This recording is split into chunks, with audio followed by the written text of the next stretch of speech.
Dis-moi, j'ai une question. Sur Qualid, c'est quoi, Elle nous a cassé les oreilles. Vas-y, pose ta question. c'est quoi la différence? Rigole, rigole. C'est quoi la différence sur Qualid entre un compte pro et un compte perso? Ça sert à quoi ce truc? C'est quoi la différence? Bah oui. Bah, c'est très simple. Alors, un professionnel, il va pouvoir poster des stories, qu'il va pouvoir programmer. Alors, c'est ouvert.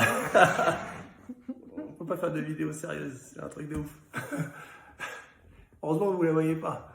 Donc, la différence sur Qualid entre un compte pro et un compte perso, elle est très simple. Alors, je vais te faire tout de suite sur la partie pro. Le pro, ça peut être pour tous ceux qui ont des choses à vendre. Ok.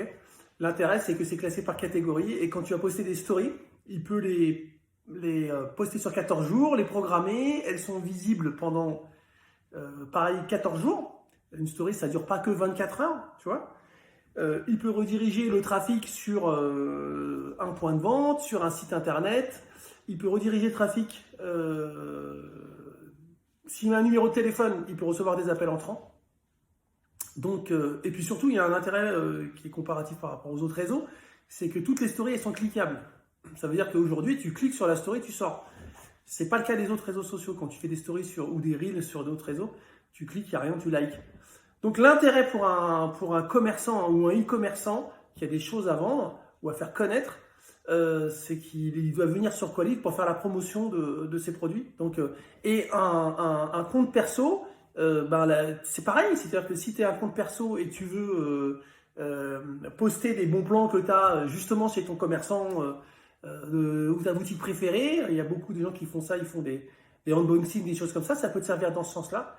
Sauf que toi, en tant que particulier, tu vas être rémunéré pour toutes les actions que tu vas faire. Donc ça, il y a une différence. Tu peux être rémunéré sur tes vidéos aussi et sur les vues de tes vidéos, ce qui n'est pas le cas pour les comptes pro. Pas tous les comptes pro. Tu peux avoir un compte pro et être aussi rémunéré. Donc ça dépend de la catégorie dans laquelle tu te trouves. Voilà, donc si tu veux venir sur Qualid et ouvrir ton compte pro ou perso, on t'attend sur qualid.com. Elle a fini de rigoler.